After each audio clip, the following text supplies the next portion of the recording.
राधे राधे, जय माता दी। हम लोग पढ़ रहे थे श्री दुर्गा सप्तशती पाठ, जिसमें हम लोगों ने 7 अध्याय तक पढ़ लिया था। आज हम लोग अध्याय 8 पढ़ेंगे, रक्त बीज वध। मैं अणिमा आदि सिद्धिमयी किरणों से आवृत भवानी का ध्यान करता हूँ। उनके शरीर का रंग लाल है, नेत्रों में करुणा लहरा रही थी तथा हाथों में पाश, अंकुश, बाण और धनुष शोभा पाते थे। ऋषि कहते हैं, चंड और मुंड नामक दैत्यों के मारे जाने तथा बहुत सी सेना का संहार हो जाने पर दैत्यों के राजा प्रतापी शुंभ के मन में बड़ा क्रोध हुआ और उसने दैत्यों की संपूर्ण सेना को युद्ध के लिए कूच करने की आज्ञा दी। वह बोला, आज उदयुद्ध नाम के 86 दैत्य सेनापति अपनी सेनाओं के साथ युद्ध के लिए प्रस्थान करें। कंबु नाम वाले दैत्यों के 84 सेनानायक अपनी वाहिनी से घिरे हुए यात्रा करें। 50 कोटि वीर्य कुल के और 100 धौम्र कुल के असुर सेनापति मेरी आज्ञा से सेना सहित कूच करें। कालक, द्रौहद्र, मौर्य और कालकेय असुर भी युद्ध के लिए तैयार हो मेरी आज्ञा से तुरंत प्रस्थान करें। भयानक शासन करने वाला असुर राज शुंभ इस प्रकार आज्ञा दे सहस्त्रों बड़ी बड़ी सेनाओं के साथ युद्ध के लिए प्रस्थित हुआ। उसकी अत्यंत भयंकर सेना आती देख चंडिका ने अपने धनुष की टंकार से पृथ्वी और आकाश के बीच का भाग गुंजा दिया। राजन, तदंतर देवी के सिंह ने भी बड़े जोर से दहाड़ना आरंभ किया। फिर अंबिका ने घंटे के शब्द से उस ध्वनि को और भी बढ़ा दिया। धनुष की टंकार, सिंह की दहाड़ और घंटे की ध्वनि से संपूर्ण दिशाएं गूंज उठी। उस भयंकर शब्द से काली ने अपने विकराल मुख को और भी बढ़ा लिया तथा इस प्रकार वे विजयनीय हुई। उस तुमुल नाद को सुनकर दैत्यों की सेनाओं ने चारों ओर से आकर चंडिका देवी, सिंह तथा काली देवी को क्रोधपूर्वक घेर लिया। राजन, इसी बीच में असुरों के विनाश तथा देवताओं के अभ्युदय के लिए ब्रह्मा, शिव, कार्तिकेय, विष्णु तथा इंद्र आदि देवों की शक्तियां, जो अत्यंत पराक्रम और बल से संपन्न थीं, उनके शरीर से निकलकर उन्हीं के रूप में चंडिका देवी के पास गईं। जिस देवता का जैसा रूप, जैसी वेशभूषा और जैसा वाहन है, ठीक वैसे ही साधनों से संपन्न हो उसकी शक्ति असुरों से युद्ध करने के लिए आई। सबसे पहले हंस युक्त विमान पर बैठी हुई अक्ष सूत्र और कमंडलों से सुशोभित ब्रह्मा जी की शक्ति उपस्थित हुई, जिसे ब्राह्मणी कहते हैं। महादेव जी की शक्ति वृषभ पर आरूढ़ हो, हाथों में श्रेष्ठ त्रिशूल धारण किए, महानाग का कंकड़ पहने, मस्तक में चंद्र रेखा से विभूषित हो वहां आ पहुंची। कार्तिकेय जी की शक्ति रूपा जगदम्बिका उन्हीं का रूप धारण किए श्रेष्ठ मयूर पर आरूढ़ हो, हाथ में शक्ति लिए दैत्यों से युद्ध करने के लिए आई। इसी प्रकार भगवान विष्णु की शक्ति गरुड़ पर विराजमान हो, शंख, चक्र, गदा, शांख, धनुष तथा खड्ग हाथ में लिए वहां आई।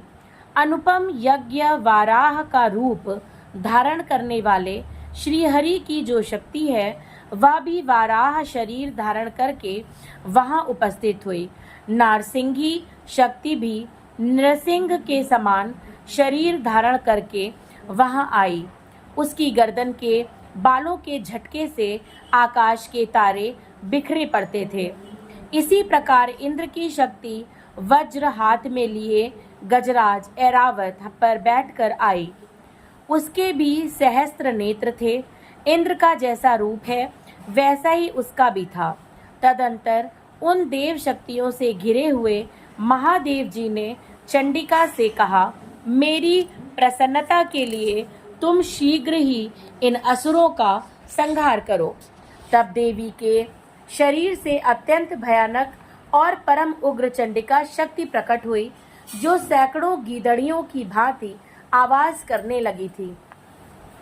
उसी अपराजिता देवी ने धूमिल जटा वाले महादेव जी से कहा, भगवन, आप शुंभ निशुंभ के पास दूत बनकर जाइए और उन अत्यंत गर्वीले दानव शुंभ एवं निशुंभ दोनों से कहिए, साथ ही उनके अतिरिक्त भी जो दानव युद्ध के लिए वहां उपस्थित हों, उनको भी यह संदेश दीजिए, दैत्यों, यदि तुम जीवित रहना चाहते हो तो पाताल को लौट जाओ। इंद्र को त्रिलोकी का राज्य मिल जाए और देवता यज्ञ भाग का उपभोग करें। यदि बल के घमंड में आकर तुम युद्ध की अभिलाषा रखते हो तो आओ, मेरी शिवाएं तुम्हारे कच्चे मांस से तृप्त हों। चूंकि उस देवी ने भगवान शिव को दूत के कार्य में नियुक्त किया था, इसलिए वह शिवदूती के नाम से संसार में विख्यात हुई। वे महादैत्य भी भगवान शिव के मुंह से देवी के वचन सुनकर क्रोध में भर गए और जहां कात्यायनी विराजमान थी उस ओर बढ़े। तदंतर वह दैत्य अमर्ष में भरकर पहले ही देवी के ऊपर बाण, शक्ति और सृष्टि आदि अस्त्रों की वृष्टि करने लगे। तब देवी ने भी खेल खेल में ही धनुष की टंकार की और उससे छोड़े हुए बड़े बड़े बाणों द्वारा दैत्यों के चलाए हुए बाण, शूल, शक्ति और फरसों को काट डाला। फिर काली उनके आगे होकर शत्रुओं को शूल के प्रहार से विदीर्ण करने लगी और खटवांग से उनका कचूमर निकालती हुई रणभूमि में विचरने लगी। ब्राह्मणी भी जिस जिस ओर दौड़ती उसी ओर अपने कमंडलू का जल छिड़क कर शत्रुओं की ओज और पराक्रम को नष्ट कर देती थी। माहेश्वरी ने त्रिशूल से तथा वैष्णवी ने चक्र से और अत्यंत क्रोध में भरी हुई कुमार कार्तिकेय की शक्ति से दैत्यों का संहार आरंभ किया।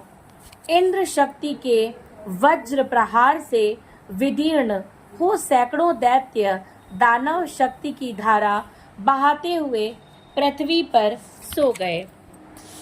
वाराही शक्ति ने कितनों को अपनी थुथुन की मार से नष्ट किया, दाढ़ों के अग्रभार से कितनों की छाती छेद डाली तथा कितने ही दैत्य उसके चक्र की चोट से विदीर्ण होकर गिर पड़े। नारसिंही भी दूसरे महादैत्यों को अपने नखों से विदीर्ण करके खाती और सिंहनाद से दिशाओं एवं आकाश को गुंजाती हुई युद्ध क्षेत्र में विचरने लगी। कितने ही असुर शिवदूती के प्रचंड अट्टहास से अत्यंत भयभीत हो पृथ्वी पर गिर पड़े और गिरने पर उन्हें शिवदूती ने उस समय अपना ग्रास बना लिया। इस प्रकार क्रोध में भरे हुए मार्तगणों को नाना प्रकार के उपायों से बड़े बड़े असुरों का मर्दन करते देख दैत्य सैनिक भाग खड़े हुए। मार्तगणों से पीड़ित दैत्यों को युद्ध से भागते देख रक्तबीज नामक महादैत्य क्रोध में भरकर युद्ध करने के लिए आया। उसके शरीर से जब रक्त की बूंद पृथ्वी पर गिरती तब उसी के समान शक्तिशाली एक दूसरा महादैत्य पृथ्वी पर पैदा हो जाता। महासुर रक्तबीज हाथ में गदा लेकर इंद्र शक्ति के साथ युद्ध करने लगा। तब ऐन्द्री ने अपने वज्र से रक्तबीज को मारा।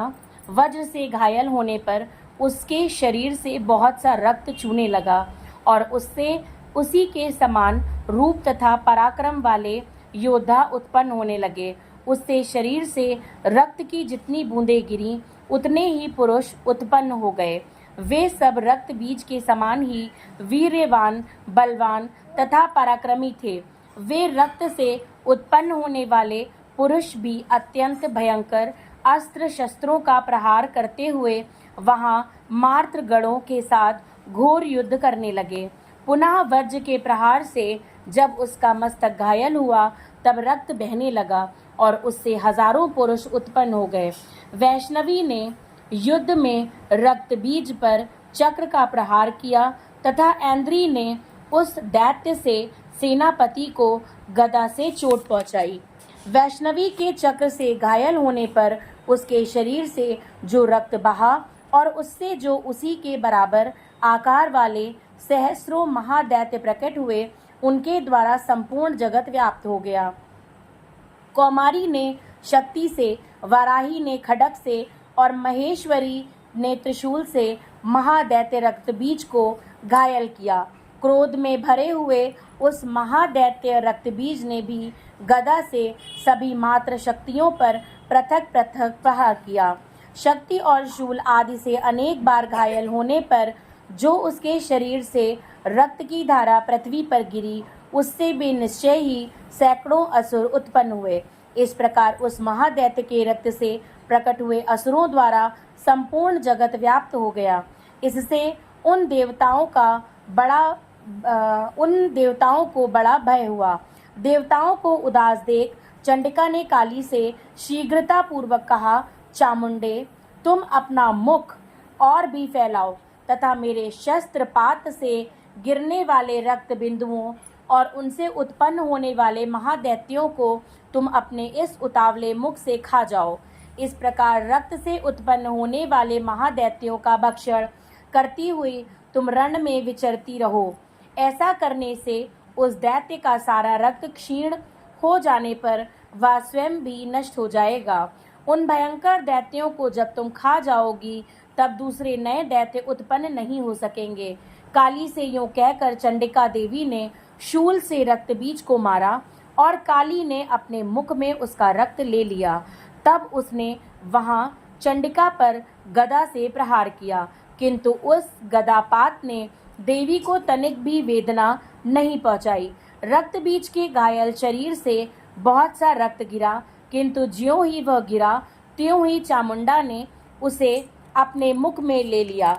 रक्त गिरने से काली के मुख में जो महादैत्य उत्पन्न हुए, उन्हें भी वह चट कर गई और उसके रक्तबीज का रक्त भी पी लिया। तदंतर देवी ने रक्तबीज को, जिसका रक्त चामुंडा ने पी लिया था, वज्र, बाण, खड्ग तथा रिष्टि आदि से मार डाला। राजन, इस प्रकार शास्त्रों के समुदाय से आहत एवं रक्तहीन हुआ महादैत्य रक्तबीज पृथ्वी पर गिर पड़ा। नरेश्वर, इससे देवताओं अनुपम हर्ष की प्राप्ति हुई और मातृगण उन असुरों के रक्तपान के मद से उद्धत सा होकर नृत्य करने लगा। इस प्रकार श्री मार्कंडेय पुराण में सार्वणिक मनवंतर की कथा के अंतर्गत देवी महात्म्य में रक्त बीज वध नामक 8वां अध्याय पूरा हुआ। जय माता दी।